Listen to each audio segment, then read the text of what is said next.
Policia e shtetit ka njoftuar se ka arrestuar 2 persona pasi duke mashtruar me inteligjencë artificiale i kanë marrë një kambist i 100.000 euro. Ata janë prezantuar sikur janë në bashkim ulaj dhe i kanë kërkuar 100.000 euro kambistit. Për folur mbi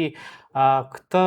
po themi, ngjarje, kam të ftuar në një lidhje direkt avokatin zotin Alban Duraj. Zoti Duraj, faleminderit shumë për intervistën. Faleminderit, është kënaqësi.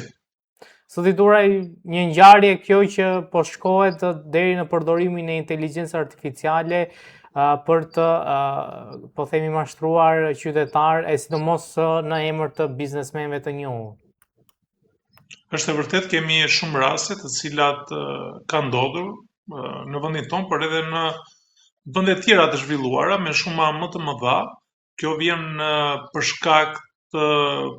avancimit të teknologjisë dhe metodat të cilat përdorin mashtruesit, dhe këta quhen mashtrues kibernetik, duke shfrytzuar aftësitë e tyre intelektuale, profesionale në fushën kompjuterike dhe natyrisht që mashtrojnë qytetarët. Këto janë mashtrime të cilat bien pre qytetarët dhe kushdo qoftë qytetari i cili bien në kontakt, patjetër që nuk e provon dot, dhe në rastin konkret kemi si përmarrësin Bashkim Ulaj, i cili është paraqitur, pra ka qenë programimi në mënyrë të tillë me AI, ku imazhi ishte sikur ishte imazhi i zotit Ulaj. Dhe pasi kambisti ka folur me kamerë për të provuar që ishte ai,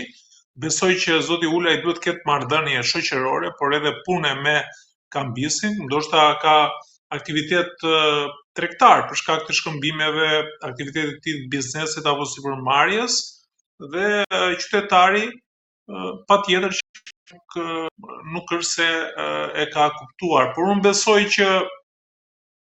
përveç këtyre mashtimeve, kemi mashtrimet edhe për sa i përket fushës bankare,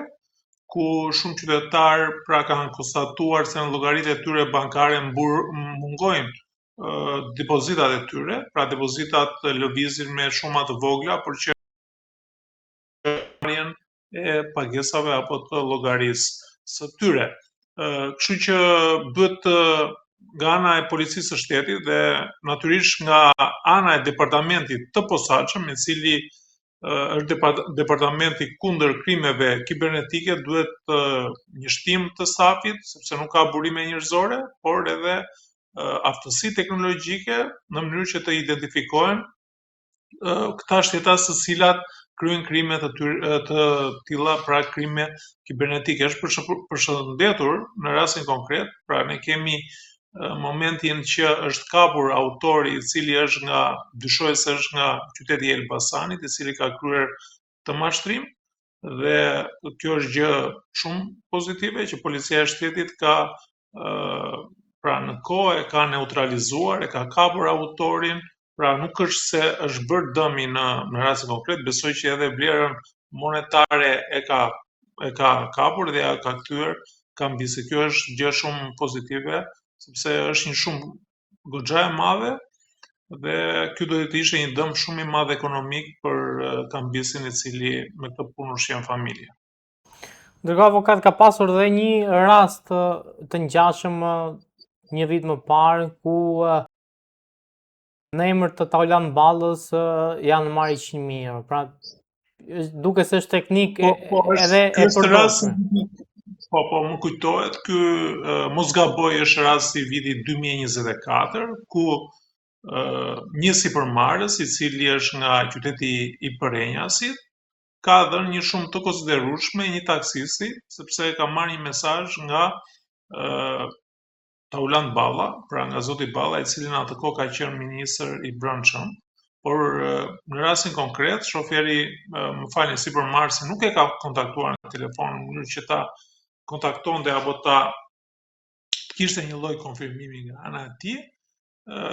Aty ka shkuar një taksist nga Lezhë, i cili ka marrë shumën e parave, por edhe në rastin konkret,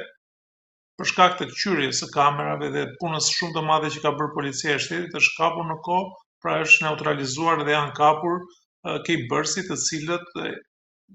kanë mashtruar qytetarin lidhur me shumën. por ajo çka unë dua që të evidentoj në këto raste, pra këtu kemi raste për cilat autorët që kanë kryer këto vepra penale apo këto krim, ata kanë një informacion të detajuar për marrëdhëniet të cilat shoqërore apo familjare që mund të kenë personat me njëri tjetrin. Pra, si në rastin e zotit Ulaj, për cilin ata kanë pasur informacionin që mund të ketë marrëdhënie pune apo tregtare me njëri tjetrin, por besoj edhe në rastin e zotit Balla ka pasur le të themi informacion të saktë lidhur me marrëdhënien që mund të ketë patur sipërmarrësi me zotin Balla, duke qenë se zoti Balla është nga qyteti i Librazhdit dhe afërsia e Librazhdit është shumë e afërt, pra dy qytete kufitar me njëri tjetrin, por edhe për shkak të aktivitetit politik që ka pasur dhe ka zoti Balla në qarkun e Elbasanit, ku ka qenë drejtues politik dhe është drejtues politik i qarkut të Elbasanit. Ndoshta kanë pasur një marrëdhënie shoqërore me njëri tjetrin, ku zoti Balla në mënyrë pra sa që mund të jenë dashur para i ka kërkuar sipërmarrëse dhe ndoshta prapë ka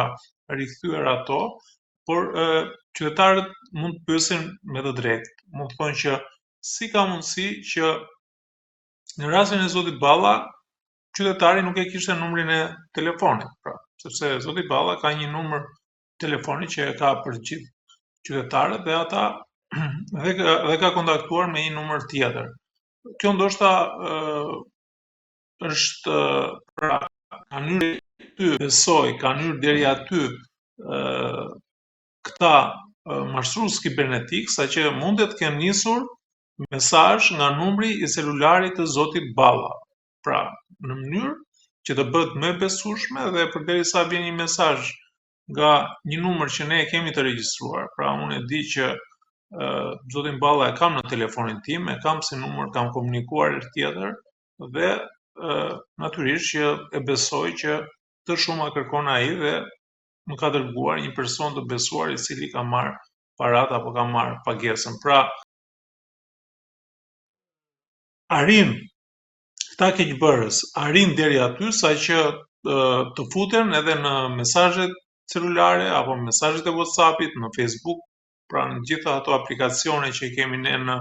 rrjetet sociale dhe manipulojnë situatën. Kështu që të gjithë ne si qytetarë duhet kemi kujdes për mënyrën se si komunikojmë për çështje të rëndësishme, pra çështje të rëndësishme bëhet fjalë për pagesat, të cilat janë në vlera të konsiderueshme dhe këto do të sjellin një pasojë ekonomike për sipërmarrjen e qytetarëve apo për buxhetin e tyre, kështu që ne duhet për gjërat e rëndësishme duhet të takohemi me miqtë tanë, me shokët tanë, pra me të afërmit tanë, cilët kemi apo mund të kemi marrëdhënie dhe paraje, shkëmbimi e tjera me radhë, në mënyrë që të kufizojmë dhe mos japim mundësi këtyre keqbërësve që të marrin parat e qytetarëve. Zoti Dura, faleminderit shumë për intervistën, ishte kënaqësi. Ju falenderoj shumë dhe unë, kënaqësi.